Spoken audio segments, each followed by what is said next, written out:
दोस्तो ही मुंहिंजी वीडियो सब्सक्राइब कंदा ऐं अॼु जो मौज़ू आहे मुंहिंजो उहो आहे त जनाब वज़ीर आज़म पाकिस्तान मोहतरम मियाँ मोहम्मद शहबाज़ शरीफ़ साहब जे अॼुकल्ह उन जी रोज़ असां उनजो हिकिड़ो आवाज़ु ॿुधूं था।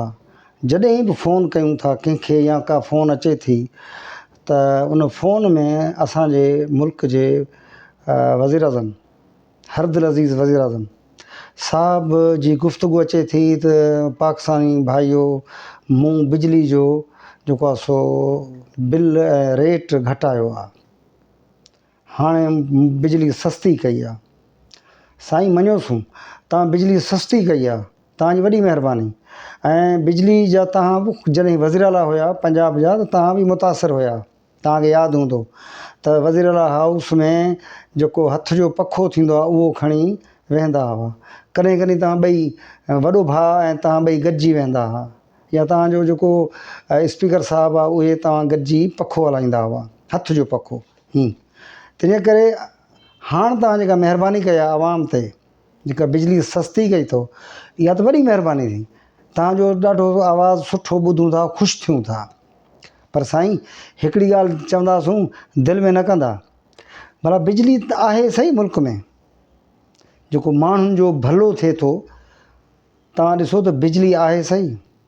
तव्हां यकीन कंदव, मां मलीर जे इलाइक़े रहां थो, मलीर कराची। यकीन करियो ॾाढी तकलीफ़ आहे, बिजली आहे ई कान।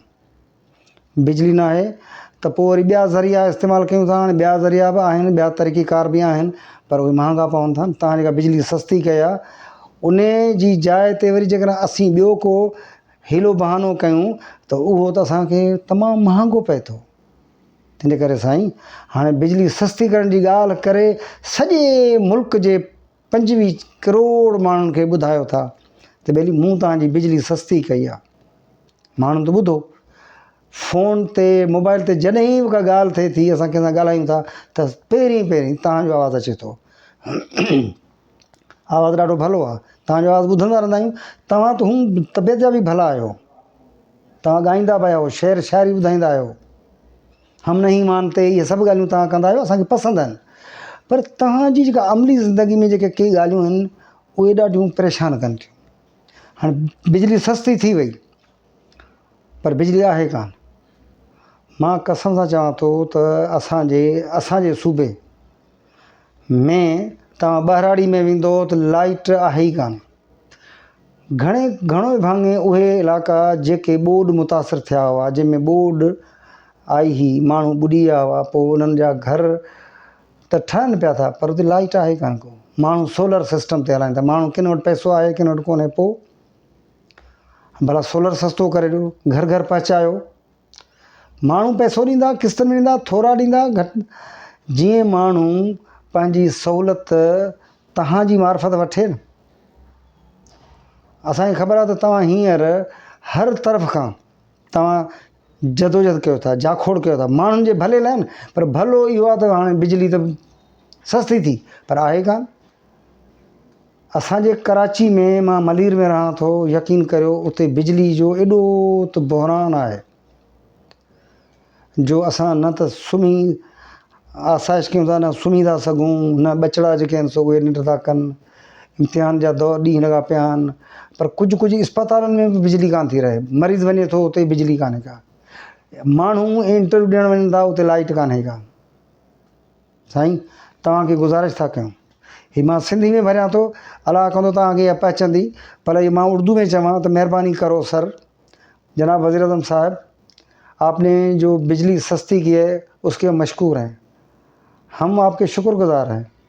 और आपकी ये आवाज़ रोज़ाना सुनते हैं, जब भी फ़ोन इस्तेमाल होता है तो ये आपकी मधुर और मीठी आवाज़ आती है कि हमने बिजली सस्ती की और अब शुक्राना बजा लाते हैं। महंगी बिजली सस्ती तो हो गई लेकिन बिजली है कहाँ।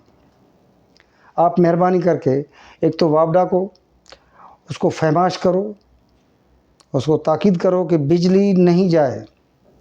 और कराची में के इलेक्ट्रिक और हैदराबाद सखर में जिनको दी गई है, हेस्को है, लेस्को है, इन सबको हिदायत करो कि खुदारा बिजली दो। बिल तो हम भरते हैं ना, बिजली नहीं आती, बिल इतना ज़्यादा आता है कि लोग भर भी नहीं सकते। नतीजा क्या होता है कि हम परेशानी हमारी और बढ़ जाती है। बिजली आती नहीं है लेकिन बिल आ जाता है, और हमें इंसाफ कहीं नहीं मिलता। बिजली के बारे में अगर हम अदालत में जाते हैं, अदालत और कहते हैं पहले तो उनके डिपार्टमेंट के जो वहाँ जो है इदारा उसके पास जाओ, वहाँ जाओ तो वो तो सुनते ही नहीं, वो कहते हम क्या करेंगे। उसके बाद किसी और इदारे में जाएं, कौन सा अच्छा इदारा है जिसके पास जाएं, हमारा ये काम कहाँ होगा। बिजली के बिल इतने ज़्यादा आते हैं कि गरीब आदमी बिजली भर नहीं सकता, पर वो काट देते हैं। आप अंदाज़ा कर सकते हैं। तो जनाब, मैंने आपकी बिजली सस्ती करने का शुक्रिया बजा लाया, और मैंने आपसे एक रिक्वेस्ट की है कि मेहरबानी करो बिजली के महकमे को, ख़ासकर के इलेक्ट्रिक को, और वो हैदराबाद में जो हेस्को है और जो आगे जो लेस्को है या जो भी हैं इदारे बिजली के, उनको आप मेहरबानी फरमा कर आप उनको हुक्म दें कि बिजली बंद न करें। अगर बंद करते हैं तो उन पर कोई जुर्माना करें, उन पर पेनल्टी करें, उनको आप कुछ ना कुछ तो करें। हम बिल नहीं भरते तो हमारी बिजली काटी जाती है, और वो जो बिजली नहीं देते, मैं आपको बताऊं कि मैं एक वकील हूं, पढ़ा लिखा आदमी हूं। मैं अभी अदालतों में इनमें इधर दरवाज़ा खटखटाना मैं नहीं चाहता। मैं कहता हूं कि हमारे मुल्क के जो वज़ीर-ए-आज़म हैं वो अच्छे हैं और सरगर्म हैं और बड़े जो है रात दिन मेहनत करते हैं। तो आपको हम गुजारिश करते हैं कि मेहरबानी करके ये बिजली जो सस्ती की है इसका आप बोल बाला करें और इसको आप हिदायत करें बिजली वालों को, वापडा को। और ये जिनको दी गई है ना, के इलेक्ट्रिक है, हेस्को है, ख़ासकर के इलेक्ट्रिक को तो ज़रूर कहें कि मेहरबानी करें बिजली बंद ना करें, दें तो आपकी बड़ी मेहरबानी होगी। सर, सस्ती बिजली का शुक्रिया, लेकिन बिजली कंटिन्यू करेंगे तो हम और दुगना शुक्रिया अदा करेंगे। आपकी बड़ी मेहरबानी। दोस्तों, अॼु जी वीडियो मुंहिंजी इहा हुई ऐं ताईं पती तव्हांखे बि इहा ॻाल्हि पसंदि आई हूंदी। महिरबानी करे इनखे सब्सक्राइब कयो, लाइक कयो, त जीअं पाण ज़िंदगी त सुठी गुज़ारियूं, गर्मी में कढूं पिया था ऐं हाणे त अञा कोसियूं हवाऊं लॻंदियूं, गरम हवाउनि में पाण कीअं वेहंदासीं। तंहिंजे करे मुंहिंजी हीअ वीडियो आहे, इनखे ॾिसो ऐं तव्हां बि मूंखे मशवरा ॾियो, उन करे कमेंट्स ॾींदा कयो। तव्हांजी वॾी महिरबानी।